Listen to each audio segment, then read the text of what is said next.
easy go.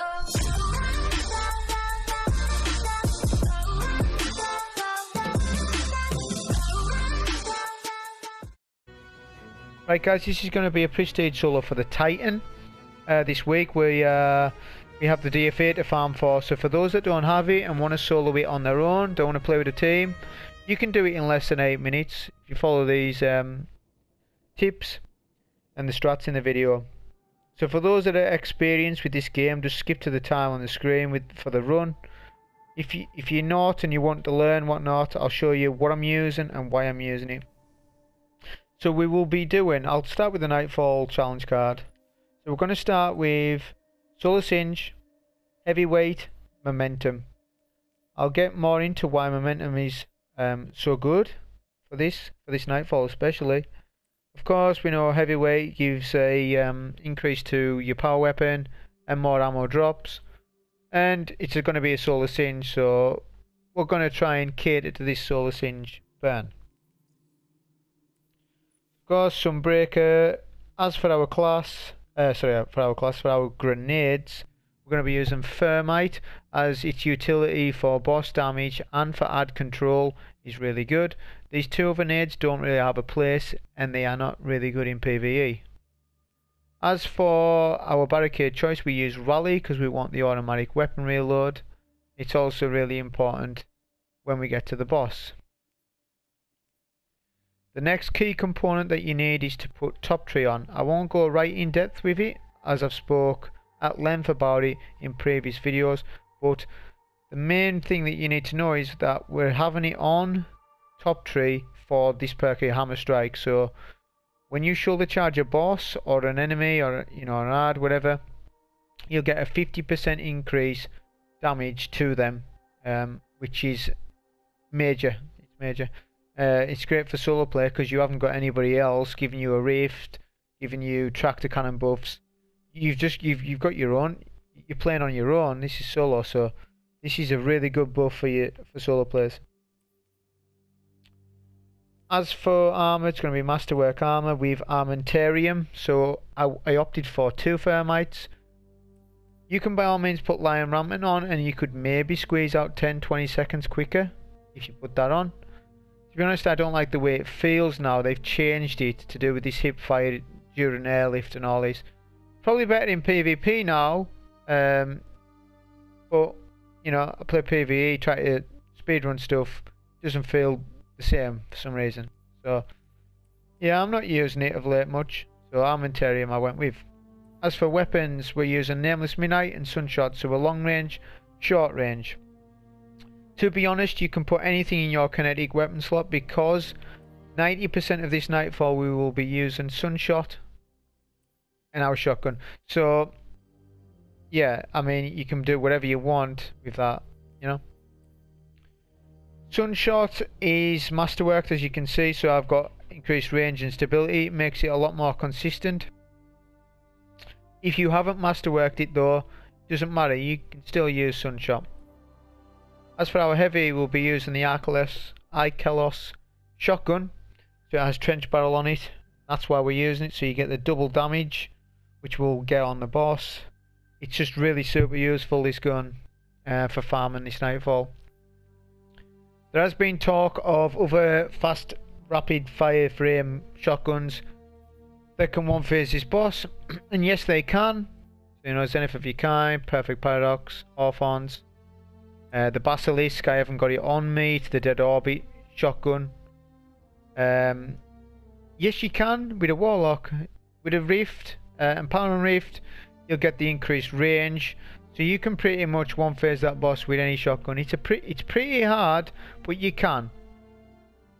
Speaking to Titans and Hunter mains, no you can't, not really. So these guns become less powerful then.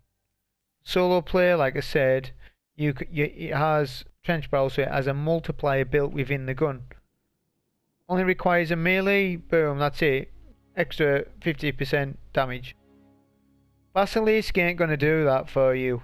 Hawthorns ain't gonna do that for you, Perfect Paradox does have Rampage, but that's a little bit more awkward to proc when concerning boss damage. For example, this boss, there's no chance that you can shotgun 3 yards and then start shotgunning the boss and expect to one-phase him, because it's not in that scenario. The problem with Paradox is that it requires kills for it to have the buff. Granted, it's more than Trench Barrel because it's 65%, but it's still, you know, it's not in ideal situation. This is, you melee, that's it, double damage straight away. So don't be relying on these other shotguns. Don't be listening to these other people saying about all the shotguns are the same in the game. No, they're not. They are to a point if the game's maxed out on its multiplayer, but they're talking way above it. In the end of the day, you can be on your own, give yourself a buff off this shotgun, give yourself a buff with Melting Point. There you go, you got 2 multipliers. Then you go on your Nightfall card, you apply more multipliers. If you're playing solo, you're not going to get all the buffs. You're not going to be able to cap the damage output on solo play. So that still says to the point, the EP shotgun's still the best one in the game. Basilisk ain't going to do anything. It's got rubbish perks. It's got auto load and holster. It's got some other perks I can't remember. Extended mag or something. It's not even worth like talking about for PvE. PvP I'm not sure. But Ikelos shotgun, if you still haven't got it, do it on the Warlock. I've done a Warlock video already. All your fast fire shotguns will be able to do it. With a Empowering Rift. Okay, so that was the card, the modifiers and everything.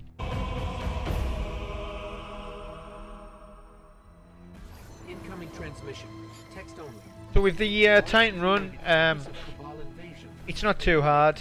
None of the classes are too hard this week, to be honest. It's not a hard Nightfall in general. Mainly because of the Infinite Forest and what that's like. We all know about that. So, talking you through this intro and what you need to do. Now you notice there's no turrets. There's usually turrets on left and right, and behind me there isn't. Because there's 2 different rotations which I'll get into. But first off, put a nade into the goblins, look to the ship, look to see where your mage is spawning, because there isn't a pattern to it. He spawns in different places, he drops off the ship in different ways. That's important because he's your first target to take out. If he slows you down and then stomps you, you're pretty much dead. So the requirements are a pack of goblins, a pack of Cabal and the Colossus. As we'd put that nade in earlier to the goblins, that pretty much dealt with that. We dealt with the Colossus, spawn killed him, and we killed enough Cabal for the door to open. So that's pretty fast. I've had quicker through here, but that's a good way of clearing the intro quick. Geometric data I'm reading. You don't have to kill the goblins. The Cabal will kill them for you if you take long enough. And it's been Solar Singe on there. But I'm not going to wait for them to kill the goblins. I'd rather just put in a grenade into them. So this is where momentum comes in. You can skip all the Infinite Forest with it. Well, not all of it until the last plate. But it's just such a useful modifier. People need to get used to playing with it. I know it might be hard at first, it might be hard for the boss room. It's a different way of playing, it promotes aggressive play, but because of how useful it is, just practice with it on. I know there's people out there that don't want to put it on, but it guarantees certain things. You know, being able to skip certain sections, because we are speedrunning it, you know, we're trying to farm for this hand cannon as much as we can. So if you've taken a similar amount of time to me, or even quicker maybe, then you're going to be struggling for your super because of how quick you went. If so, you need to be killing an ad or 2 as you go onto the final plate. Don't leave it until the last tower. Say, oh, I'll start killing the Cabal, then use my super. No, because you're not going to get the most out of your super that way. Because I've done it that many times to know that once you get up there, the Cabal start to jump down. If you leave it any time at all, then they start to jump up, and then you end up wasting half your super. Doing it the way I do it, you don't really waste it at all, and you get it done quick. So I'm opening the last platform. I put a couple of more shots into the frog just to guarantee that I have my super before I get there, which I do. So the easiest way for me to get up is left side, as there's a little gap to get in there. I rush middle plate as soon as, put one nade in, try and kill as much as I can while I've got my super up. Once your super runs out, these guys wreck, so try and kill all of them at least on the top platform. There's a couple of Cabal jump down, that's why I never got these guys. But once you've killed so many Cabal, no one can tell, sorry pardon me, no one can tell you the exact number. I'm not sure the exact number on it, because I've had it different every time. There isn't an exact. It's just killed so many Cabal on that thing. And it doesn't matter on snipers either, because I've left snipers up and the door's still opened up for me. See, to me there's RNG with that door. I don't care what it'll say to me on that. But this next section here, all the ads, you can skip all of it. It's the Sparrow part where you make the jump, so you can jump that easily with the Titan. Easiest jump I would say to do it on. Then you can spawn your Sparrow. I like to take out these two snipers because it's Solar Singe and I don't want them to blow my Sparrow up. Luckily one of the Scions dropped me a heavy brick. I only had 16 bullets, so I thought, yeah, I'll take max heavy. It is nice to go to the boss room with max heavy. However, it's not required because of the shotgun and how good it is. Down below there's a route as well for your Sparrowing, but there's ads down there. This route's also quicker, top route. I know there's the laser beams and it is solar burn, but as long as you practice it, you get through all the time. So with this section you can have two rotations. You can either have the Vex, which you do not want really. We're on Solar Singe. The Vex is the worst case scenario. Or you can have the Cabal. The Cabal's bad also because there's Solar Snipers, but the Cabal snipers are more forgiving than the Vex snipers. The Hobgoblins are they're just saying to hit you more, whereas the Scions have to lock onto you then shoot. I'm just jumping over everything, just staying agile. Keynote, keep momentum going. That's the main thing with that. That's why I advise to put it on. So now we're at the boss room, so we cleared out all ads. We're obviously going to one phase the boss.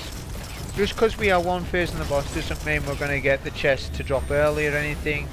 I'm just showing you that. This is an easy way to deal with the boss, and to be honest it is.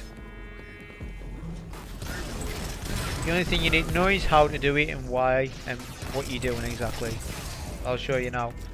So once you kill the last ad, the boss will spawn. Place your your barricade round about there. Don't have it any closer than that. Pre-grenade, run round for your health.